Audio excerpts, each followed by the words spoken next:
estamos en Charlas de Café con Ethel Krause. Ella es doctora en literatura, autora de más de 30 libros de todos los géneros literarios, y en esta ocasión va a compartir con nosotros su experiencia al poder tener una charla con Victoriano Huerta. Hemos hablado pues mucho de héroes, de las hazañas que han realizado, y pues en esta ocasión nos toca un perfil muy distinto. Muchas gracias, Ethel, por compartirlo con nosotros. Al contrario, muchas gracias. Aquí tomando el café y charlando. Por supuesto. ¿Y cómo fue esta experiencia para ti, que bueno, pues te dedicas a otra área, y de repente pues formar parte de este proyecto? Mira, cuando recibo la invitación, primero me dio miedo porque dije, yo no soy historiadora, no conozco prácticamente nada de Victoriano Huerta más que lo que te enseñan en la primaria y secundaria cuando yo era niña, que es prácticamente nada. Nada más que ese es el malo de la historia. ¿Y qué voy a hacer?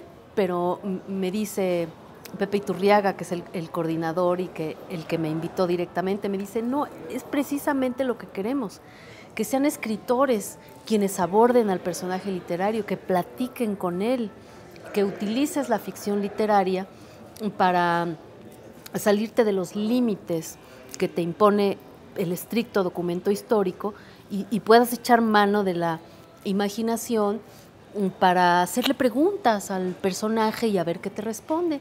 Entonces dije, bueno, pues si me están invitando como escritora, pues eso voy a hacer, ¿no? Me voy a poner en el papel que me corresponde, que es el de escritora. Con todos estos calificativos pues impuestos por la historia, ¿qué tan difícil fue encontrarle un ángulo, pues otro ángulo a Victoriano Huerta?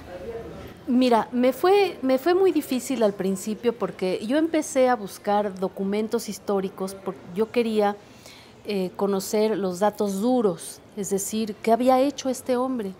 Y me encontré con que eso no existía, porque los libros de historia y los documentos en los que yo buscaba, todos venían ya hablando de el usurpador, el dictador, el malo y las cosas terribles que él había hecho.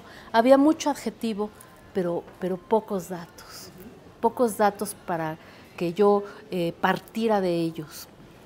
Me empecé a sentir desesperada los primeros meses porque no encontraba por dónde podía yo entrar, hasta que encontré un libro escrito por una mujer, y una mujer estadounidense, ni más ni menos. Fíjate qué paradoja, ¿no?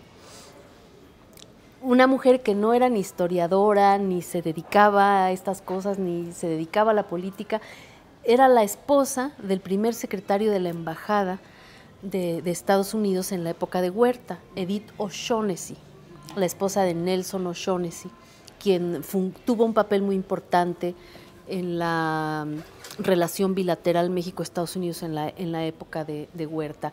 Y esta mujer, acompañando a su esposo en México,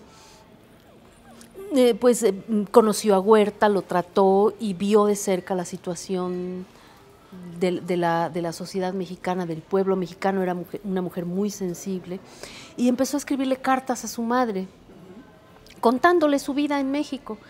Y a partir de la reunión de esas cartas se publica este libro que se llama Huerta y la Revolución Mexicana, que por cierto después le cuesta el puesto al marido, ¿no? El libro de Edith O'Shaughnessy, y me encuentro allí el lado humano, me encuentro la voz, me encuentro la descripción del hombre, me encuentro, por ejemplo, cómo vestía, cómo hablaba, muchas anécdotas de situaciones concretas en la vida de Huerta, y digo, por allí voy a encontrar al personaje que estoy buscando. ¿Encuentras justificación a algunas de sus acciones por las que es juzgado por la historia? No trata precisamente de justificarse. Él trata de explicar por qué tomó muchas decisiones. Y entre esas explicaciones que me da Victoriano Huerta está el que él tenía que defenderse, él tenía que defender al país del vecino del norte, de la bota que tenía encima, de la invasión a la que iba a ser sometido, porque el reconocimiento de su gobierno no se lo dio nunca a Estados Unidos, es decir, lo traiciona a Estados Unidos. Primero hacen ese pacto de la embajada, ese pacto de canallas, como se le ha calificado, ¿no? Que es un pacto como hacen hasta la fecha los diferentes políticos en todo el mundo, ¿no? Pero ese fue especialmente considerado maligno. Y después Estados Unidos promete ayudarlo y finalmente le da la espalda, no le reconoce, le condiciona el reconocimiento a su mandato y bueno, eso es lo que lo catapulta y después Estados Unidos hace pacto con Venustiano Carranza y entonces ya saca completamente a Victoriano Huerta de la jugada y se ve que el papel de malo era necesario que alguien lo cumpliera en la Revolución Mexicana.